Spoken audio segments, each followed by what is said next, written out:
Assalamualaikum warahmatullahi wabarakatuh. Halo semuanya, apa kabar? Perkenalkan, nama saya Indah Fasikha Ayuningsih. Di video ini saya bersama teman-teman saya. Yang pertama, Regita Ayu Dwi Tama. Yang kedua, Alvindi Ratri. Dan yang ketiga, Ananda Oktaviani Fadilah. Oke teman-teman, di video ini kami akan membahas tentang evaluasi media pembelajaran. Pengertian evaluasi media pembelajaran. Evaluasi adalah suatu proses penaksiran terhadap kemajuan, pertumbuhan, dan perkembangan peserta didik untuk tujuan pendidikan.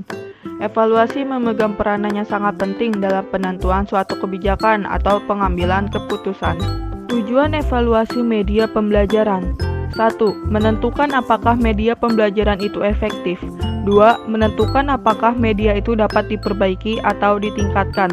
3. Menetapkan apakah media itu cost efektif dilihat dari hasil belajar siswa. 4. Memilih media pembelajaran yang sesuai untuk dipergunakan dalam proses pembelajaran. 5. Menentukan apakah isi pelajaran sudah tepat disajikan dengan media itu. 6. Menilai kemampuan guru menggunakan media pembelajaran. 7. Mengetahui apakah media pembelajaran tersebut benar-benar memberi sumbangan terhadap hasil belajar seperti yang dinyatakan. 8. Mengetahui sikap siswa terhadap media pembelajaran. Oke, lanjut ke pembahasan yang ketiga, cara mengevaluasi media pembelajaran.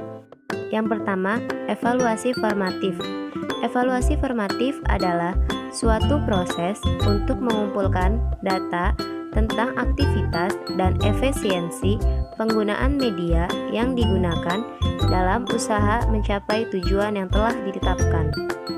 Yang kedua, ada evaluasi sumatif, yaitu proses pengumpulan data untuk menentukan apakah media yang dibuat patut untuk digunakan dalam situasi-situasi tertentu atau apakah media tersebut benar-benar efektif atau tidak setelah media tersebut diperbaiki dan disempurnakan.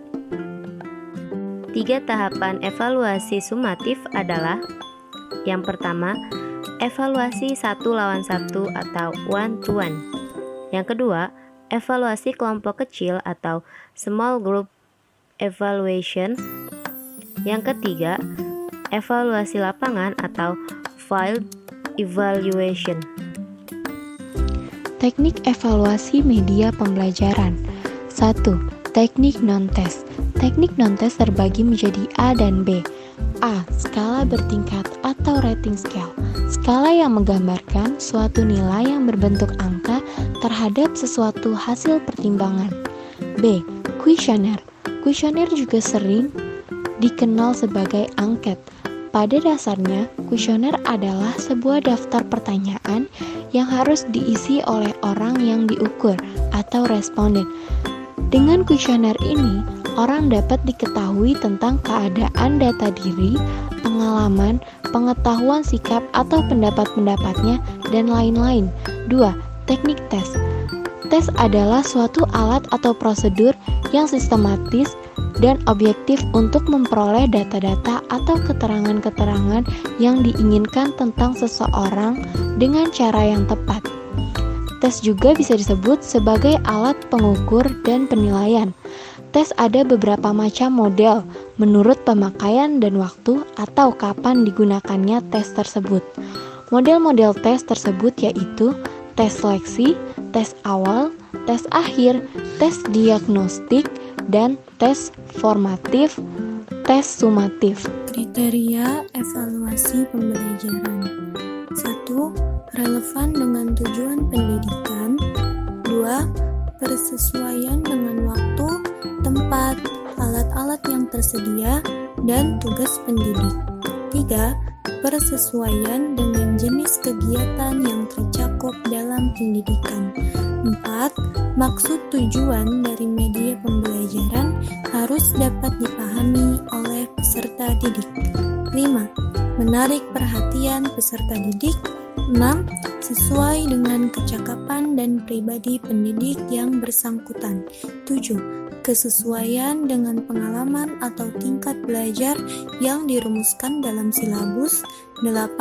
Keaktualan atau tidak ketinggalan zaman. 9.